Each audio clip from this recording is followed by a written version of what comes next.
कोपरगाव शहरात सोमवार रोजी सकाळपासून नगर परिषदेने कुठलीही पूर्वसूचना न देता अचानकपणे अतिक्रमण मोहीम हाती घेऊन लहान पुलापासून ते मेन रोड मार्गाने अहिस्ता स्तंभापर्यंतची रस्त्याच्या कडेला असलेली सर्व अतिक्रमणे काढली असून या अतिक्रमण धारकांची एकच धावपळ उडाली। त्यामुळे नागरिकांमध्ये नाराजीचा सूर दिसून आला।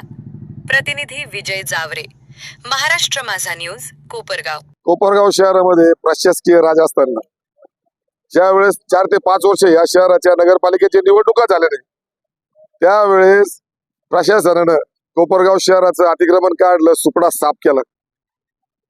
छोटे मोठे जे व्यावसायिक होते, ज्यांचं त्या छोट्या मोठ्या व्यवसायावर पूर्ण कुटुंब चालायचं, मग घरामध्ये तरुण मुलं मुली असतील, त्यांचं शिक्षण असेल, घरातील वृद्ध असेल, त्यांचा दवाखाना असेल, पण त्याच्याकडे दुर्लक्ष केलं आणि प्रशासनानं संपूर्ण कोपरगाव शहरातलं अतिक्रमण काढून कोपरगाव शहराच्या बाजारपेठेचा कणा मोडला।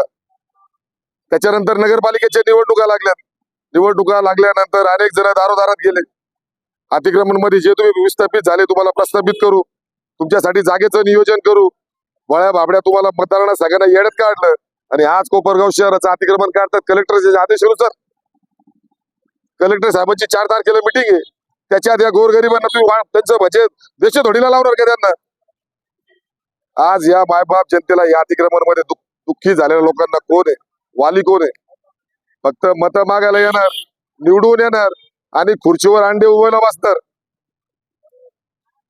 हा नालायकपणा आता या सत्ताधाऱ्यांनी थांबवला पाहिजे, माझा आरोप आहे। जर तुम्ही सत्तेत आलात तर तुम्ही कलेक्टर साहेबांकडे जाऊन तुम्ही सूचना मांडू शकतात, विनंती करू शकतात। पुढे या लोकांनी एकदम परमनंट अतिक्रमण केलंय, पुढे भिंती बांधलेत त्यांनी,